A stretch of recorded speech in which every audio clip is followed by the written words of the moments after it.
ভর্তা খেতে পছন্দ করে না এমন মানুষ বোধহয় কমই আছে। ছোট বড় সকলেই আমরা ভর্তা খেতে অনেক বেশি পছন্দ করি। আর যখন শরীর অসুস্থ থাকে, মুখে কোনো রুচিই থাকে না, তখন মনে হয় যেন একটু ঝাল ঝাল ভর্তা খাই।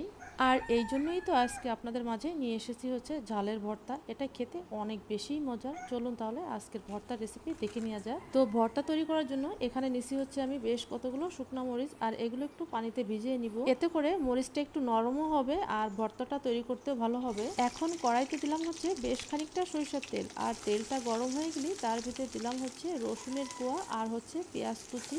এখন হচ্ছে এইগুলো হালকা তেলে নিব। অবশ্যই এখানে সরিষার তেলটাই ব্যবহার করবেন, যেহেতু এটা ভর্তা তৈরি করা হবে সেহেতু এখানে সরিষার তেলটাই দেওয়া লাগবে। এখন এর ভিতরে দিব হচ্ছে শুকনো মরিচগুলো, যে শুকনো মরিচগুলো আমি আগে ভিজে রাখছিলাম ওটাই দিয়ে দিলাম এই পেঁয়াজ রসুনের সাথে, আর সাথে দিলাম হচ্ছে কালো জিরা। অবশ্যই এখানে কালো জিরাটাই দেবেন, তা না হলে কিন্তু আবার এটা ভালো লাগবে না খেতে। আর খুব বেশি কালো জিরা এখানে দেওয়া যাবে না, তাহলে কিন্তু তিতা হয়ে যাবে।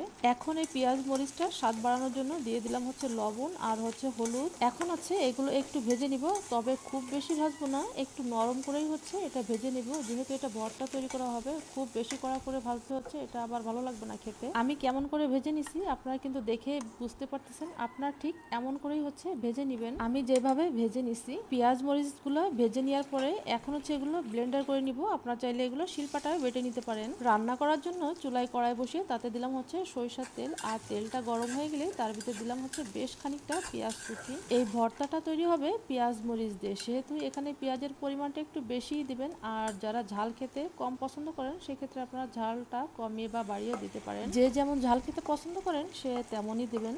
পেঁয়াজটা হালকা ব্রাউন কালারের ভেজে নিয়ে এরপর দিলাম হচ্ছে সেই ব্লেন্ডার করে নিয়ে মশলাটা, সাথে দিলাম হচ্ছে সামান্য হলুদের গুঁড়া, মরিচের গুঁড়া আর হচ্ছে ভাজা জিরার গুঁড়া। অবশ্যই এখানে ভাজা জিরার গুঁড়াটাই ব্যবহার করবেন। এখন হচ্ছে এই মশলাটা ভেজে নিব। এখন কিন্তু আমি এখানে কোনো লবণ ইউজ করিনি, যেহেতু আমি পেঁয়াজটা ভাজার সময় বেশ খানিকটা লবণ দিয়ে দিছি, সেহেতু এখন আর লবণটা দেওয়ার কোনো দরকার নেই। তবে আপনারা আপনাদের প্রয়োজন মতো হচ্ছে লবণটা ব্যবহার করবেন। মশলাটা কষানোর জন্য একটু পানি দিয়ে হচ্ছে মশলাটা ভালো করে কষিয়ে নিচ্ছি।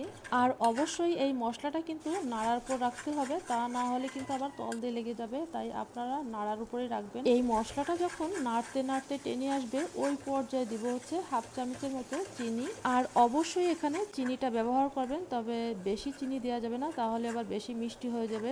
এটা হচ্ছে ঝালটাকে ব্যালেন্স করার জন্যই হচ্ছে চিনিটা দেওয়া, তবে আপনারা বুঝতেও পারবেন না যে এখানে চিনি দেওয়া হয়েছে কিনা। আর এই চিনিটা দেওয়াতে অনেক সুন্দর একটা টেস্ট আসবে, তাই চেষ্টা করবেন অবশ্যই এখানে চিনিটা ব্যবহার করার।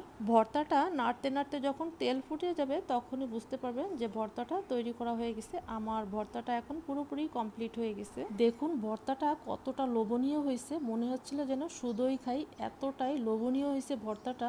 দেখতে যতটা সুন্দর হয়েছে খেতে তার থেকেও বেশি মজার, এতটাই মজার এই ভর্তাটা খেতে। এই ভর্তাটা যেদিন তৈরি করবেন সেদিন অন্য কোনো কিছুরই আর দরকার হবে না, শুধু এটা দিয়েই পেট ভরে ভাত খেতে পারবেন, এতটাই টেস্ট এই ভর্তাটা। আর আপনারা তৈরি করে কিন্তু আমাকে জানাবেন যে আপনাদেরটাও কেমন হলো। নিশ্চয়ই আপনাদেরটাও অনেক বেশি ভালো হবে যদি আপনারা এইভাবেই রেসিপিটা তৈরি করেন। রেসিপিটা ভালো লাগলে একটা লাইক দিয়ে দিন আর শেয়ার করে আপনার টাইম লাইনে রেখে দেবেন, এতে করে আপনারা যখন তৈরি করবেন ওইখান থেকেই হচ্ছে দেখে নিতে পারবেন। একদম মজা, আপনারা অবশ্যই এবার রান্না করে ট্রাই করে দেখবেন, অনেক মজা। এই ভর্তাতে তো আমি এক গামলা ভাত খেয়ে ফেলতে পারবো।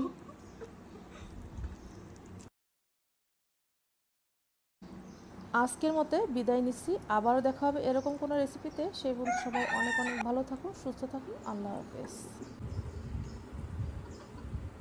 প্রত্যেকটা দিচ্ছে আমার মধ্যে শান্তি লাগতেছে, এত মজা লাগতেছে।